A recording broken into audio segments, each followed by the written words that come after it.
This is the Horse Radio Network. This is episode 116 of Horse Tip Daily, a different horse tip, a different equine topic, a different equestrian expert every day. Horse Tip Daily brings the world of equine knowledge to you one day at a time. Enjoy today's tip.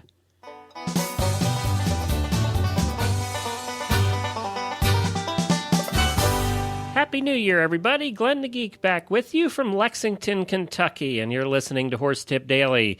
It's good to be back on the regular schedule now. We'll be back with you 5 days a week, Monday through Friday, with the tips of the week.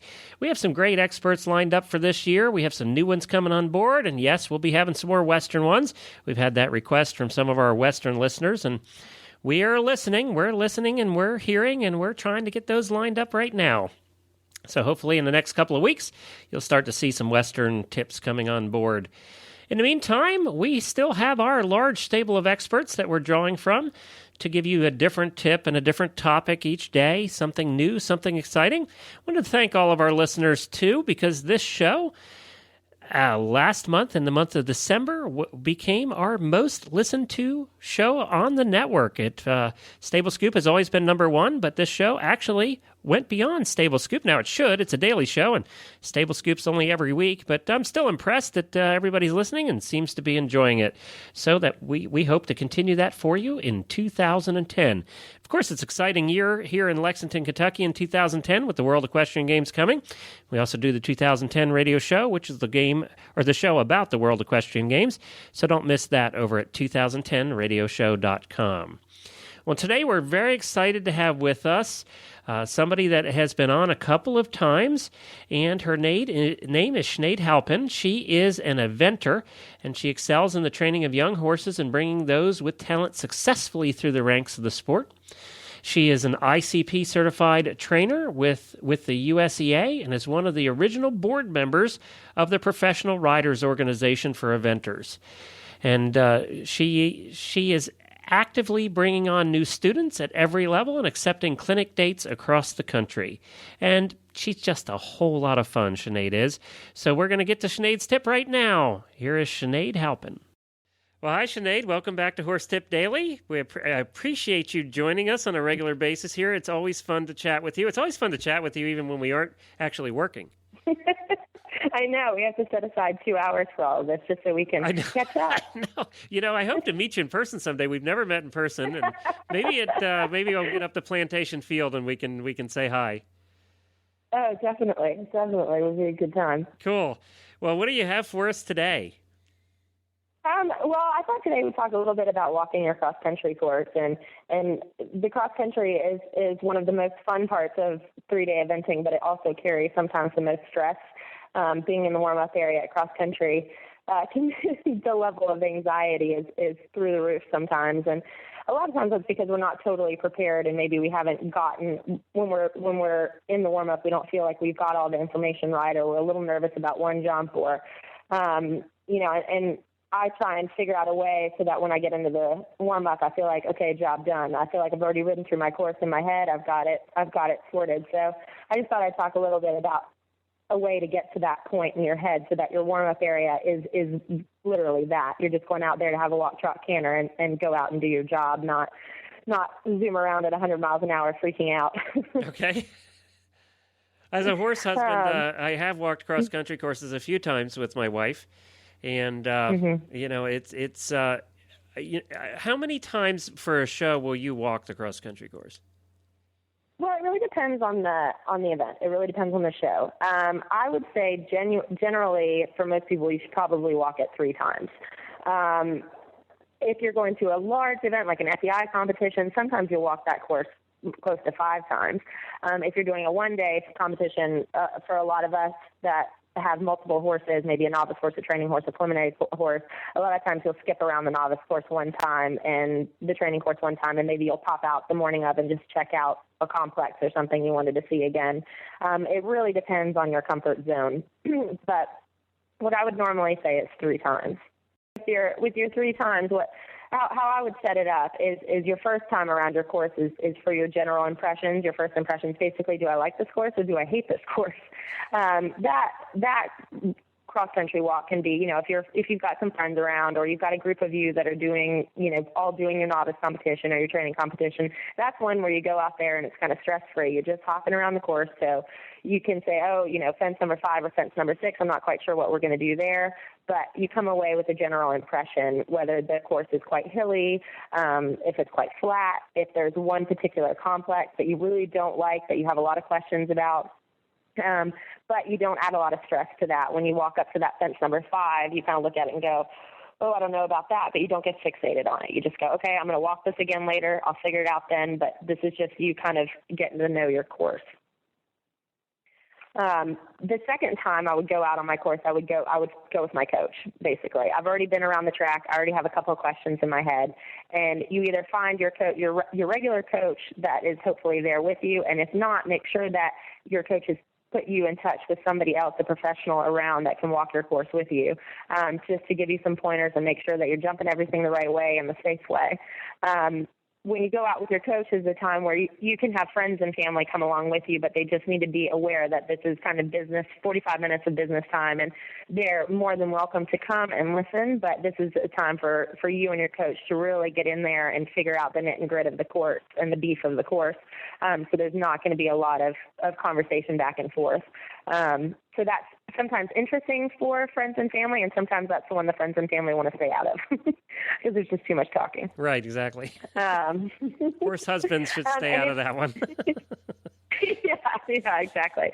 And in there, you've got a lot of people that'll walk around with their notepads and write everything down. And I think it's all right to write down keywords or have, certain things in your head that at this water complex that normally you take one too many checks. So you've got to make sure when you come around the turn for your water jump that the thing that goes off in your head is forward or kick or keep coming, but not necessarily writing down as I pass the tree on the right, I'm going to put my leg on, and then 4 strides later, I'm going to take a check, and then 5 strides after that, I'm going to kick, because it's cross country and normally things they don't always go according to plan. And number 2, all of that information is just going to stress you out. You're not going to retain it. Right. So it's important to have key words at certain jumps, but don't overload yourself with information that your coach has told you. Okay, good. That's good. Simple is good. And the third time, my favorite course walk is the third course walk, is the one where I just go by myself. I've already walked it once. I've already walked it with my coach once. I've already hopefully gotten most of my questions answered. And this is a time for me to go out either the morning of the competition or in the evening before I ride first thing in the morning and just spend some time at each of the jumps. And whether that is my first fence, maybe it might take me 2 seconds. I know I'm just going to come out of the box and I'm just going to jump that fence. But as I'm walking it my third time, I do that in my head. I visualize myself just jumping that jump, what speed I'm going to jump it at, what balance I'm going to jump it at, and my line of approach. Then I might get to a water complex or a coffin complex, and I might sit there for 5 minutes just going through it in my head, just visualizing it in my head, already jumping through the line in my head. If this happens, if I jump in a little quiet, if I jump in a little forward, and then the way I would ideally like to jump through it. And that walk can sometimes take you the longest time. But that's when you leave each complex, you want to feel like, okay, I've already jumped that complex, and now I'm moving on to the next one. And that really is, to me, the crucial course walk. That's where it all gets done. And when you go into your warm-up arena, that's always a conversation I have with myself walking from the barn to the warm-up arena is, okay, I've already jumped through this course in my head. My instincts are already there. I already know what's going to happen. And so now I'm ready, and I'm just going to go in and warm up, and I'm going to go out there and have a clear mind and just react to what happens on course, because right now I've already jumped it. And that sometimes is the easiest way to just get kind of quiet in your head, go have a trot around and go jump around your course. Right, the whole visualization. Yeah, that's great. Yeah, it's huge. All right, great. And you've walked a few cross-country courses in your time. I have. If only you could figure out the ones you were going to complete or the ones you weren't, because I've walked them a lot, like 5 times, and I've gotten to like fence 4. And I just thought of all the time I had wasted walking when I was only going to get to fence 4. There's a reason that you don't see any, there's a reason you see very in shape eventers when you get to your level. It's not from riding the horse, it's from walking the course. From walking the course, I know, exactly. And to preserve the footing, we can't take motorbikes or anything out there anytime. It's all on foot, so that's right. We see it a lot. Well, Sinead, I know people can find you. Actually, we have built a page for you on our website at horsetipdaily.com, and they also can find out more about you on your website, and it's SineadHalpin.com, and that's SINEAD Halpin.com. Where did that name come from, anyway? My mom. Yeah, I knew that one. Okay, well, let me rephrase that. How did your mom come up with that name, anyway? Sorry, I was being a bit smart. My parents are Irish. They're straight off the boat. Oh, really? So my mom's Bernadette, my dad's Eamon, and my brother's Gregory. So they came over to Ireland. I guess when my brother was about 1. Yeah, my brother and my mom and my dad were all born in Ireland, and I was born in Texas. That's why you don't have that accent. I know. I try to fake it every now and then. It doesn't work. But so it's a very common Irish name, but you don't find it a lot over here. No, you're the only one I know. So yeah, it's been pronounced several different ways. Sinead, Sinead, Sinead. It's fun. I imagine your school must have been horrible. Oh, it was. I still have nightmares. Thanks for bringing that up. You're welcome. My kids will be named very, very normal names, like Sarah Sally, or Jane. Sarah, Melanie. Yeah. Yeah, exactly. John. I know, Sarah 1, 2, and 3. Exactly. Well, thank you, Sinead. I appreciate you being on today. We also wanted to mention that you're part of the PRO, the Professional Riders Organization, which is something that we really support here at the Horse Radio Network as well. Yeah. We've just got a group of people, a group of professionals together that are just trying to take the sport forward, just trying to get spectators and sponsors involved and some outside people involved in the sport, telling them what eventing is and that it's actually something really fun to come and watch. So you can check that out on professionalriders.org online,